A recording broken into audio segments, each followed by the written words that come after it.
Paix c'est bien dans le...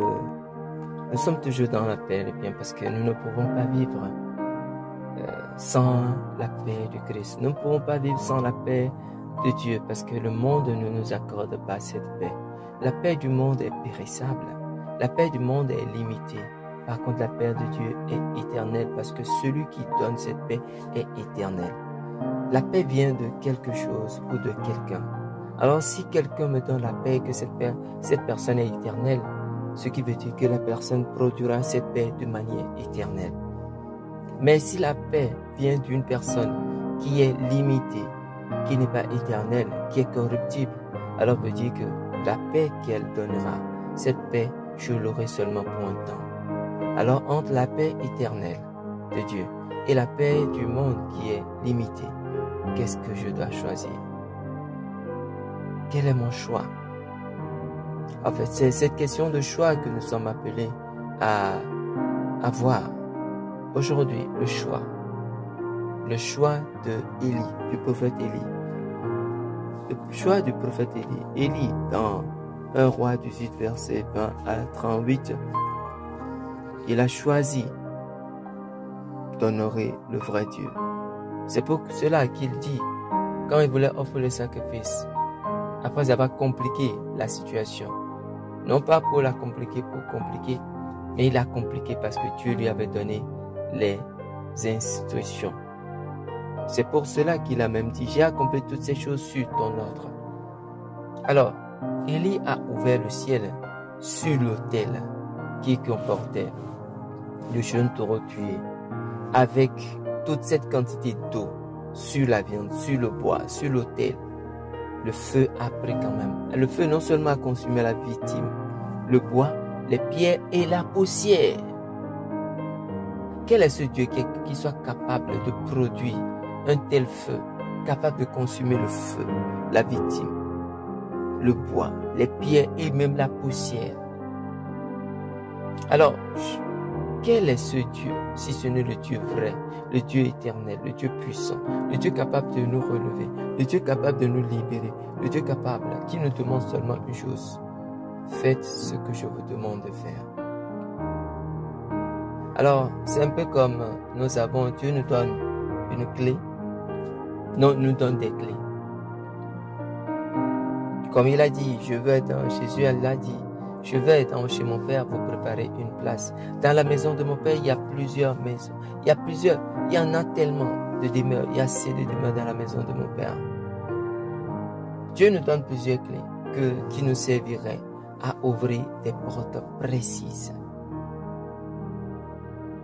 Dieu t'a donné des clés, un trousseau de clés avec lesquelles tu dois ouvrir des portes précises pour déboucher sur ta vie de grâce, sur ta vie d'élévation, sur ta vie de croissance spirituelle.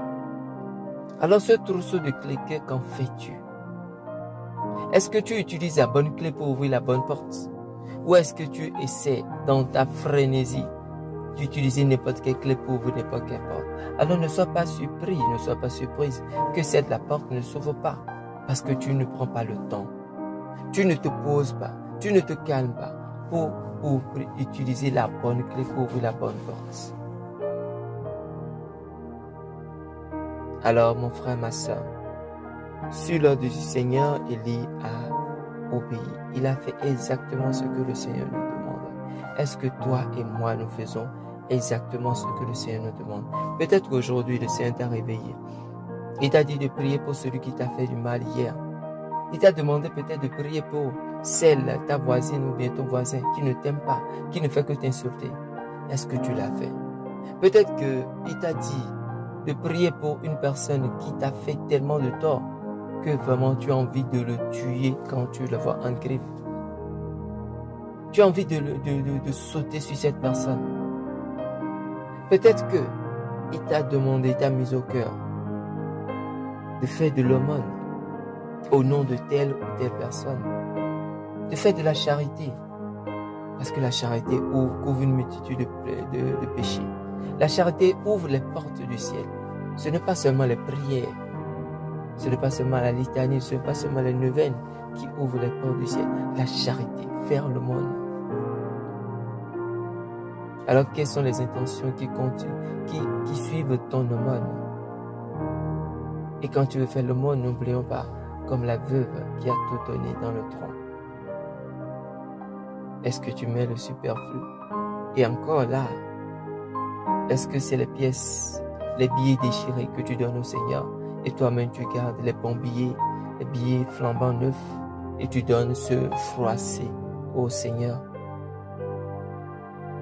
Alors, notre obéissance va dans tous ces domaines. Tous ces domaines. Quelle est la clé? Est-ce que tu prends le temps? Est-ce que tu permets à l'Esprit Saint? Est-ce que nous permettons à l'Esprit Saint de nous envahir et de nous inspirer la clé que nous devons prendre pour ouvrir telle ou telle porte? Toutes les clés n'ouvrent pas toutes les portes. Quelle porte veux-tu ouvrir sur ta vie? Sur quelle porte sur quoi veux-tu déboucher? Alors prends la clé adéquate, ouvre la porte qui te mènera sur ce que tu cherches et ouvre-la. Prends patience. Écoute le Saint-Esprit. Écoute la voix de Dieu qui te parle, qui nous parle. Le psaume l'a dit, psaume 15, garde-moi mon Dieu, j'ai fait de toi mon refuge. Alors si tu as fait du Seigneur ton refuge, alors vas-y, réfugie-toi en lui tout le temps, pas seulement une seule fois. Garde-moi mon Dieu, j'ai fait de toi mon refuge. J'ai fait de toi mon refuge.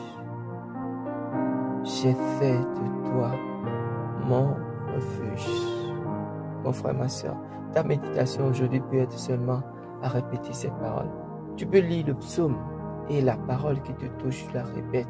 Tu la répètes lentement, lentement, lentement, en méditant sur Shabbat. J'ai fait de toi mon refuge. Tu es mon refuge. Tu es mon abri. Tu es ma protection. Tu es mon rempart. Tu es mon refuge, Seigneur. Tu es mon refuge, Seigneur. Tu es mon refuge, Seigneur Jésus. Tu es mon refuge, Seigneur Jésus. En toi, je veux me blottir. En toi, je veux me cacher. En toi, je veux rester. En toi, je veux rester. Et avec toi, je veux rester. Tu es mon refuge. J'ai fait de toi mon refuge. Garde-moi d'être humilié pour toujours. De toi dépend mon sort. Du Seigneur, de toi dépend mon sort. De toi dépend mon sort, Seigneur. De toi dépend mon sort. Alors mon frère, ma soeur, nous sommes appelés vraiment à méditer. Le Seigneur étant ton refuge, alors est-ce que tu es fidèle? Est-ce que tu lui obéis? Est-ce que nous lui obéissons? J'ai tout accompli. J'ai accompli toutes ces choses sur ton ordre, a dit Élie. Est-ce que toi et moi, nous pouvons oser dire, Seigneur, j'ai accompli toutes ces choses sur ton ordre? Est-ce que tout ce que je fais, est-ce que tout ce que tu fais, c'est sur l'ordre du Seigneur? Est-ce vraiment ça? Alors, mon frère, ma soeur, prions, demandons au Seigneur la grâce de tout accomplir. Et quand nous faisons offrande, il consume, sa grâce consume notre offrande pour nous rendre, pour manifester sa gloire. Quand Élie a offert le jeune taureau avec le bois, le Seigneur non seulement a consumé, le feu de Dieu a consumé tout. Dieu a pris et l'a fait et l'offrande et ce qui a servi a construit tout. Et la gloire de Dieu s'est manifestée. Alors ton offrande, est-ce que tu le fais suivant les instructions de Dieu? Le Seigneur parfois tu peux être porté à offrir quelque chose à Dieu sans qu'il ne t'ait rien dit, mais du fond de ton cœur, parce qu'il est ton refuge, parce que tu as fait de lui ton refuge, parce qu'il est ton rempart, parce qu'il est notre rempart. Alors mon frère, ma soeur, que veux-tu faire? Que veux-tu faire? Que voulons-nous faire? Que voulons-nous faire? Quelle est cette paix que tu recherches? La paix qui vient des plaisirs de ce monde? La paix qui vient d'un bien, de quelque chose de passager? Ou la paix de Dieu? Est-ce que ton cœur est en Dieu? Est-ce que ton cœur est en Dieu?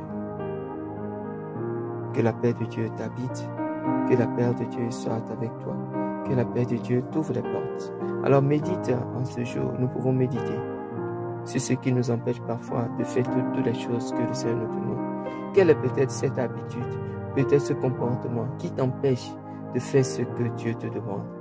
Peut-être que c'est ta colère, peut-être que c'est...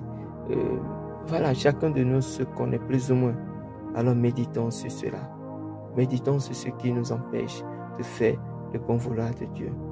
En une journée, quel est ce péché mignon qui t'empêche de faire, d'obéir, de faire toutes les choses selon le plan de Dieu? Quel est ton péché mignon? Comme nous aimons bien le dire. Alors demandons au Seigneur cette grâce, maintenant et pour les siècles des siècles. Amen.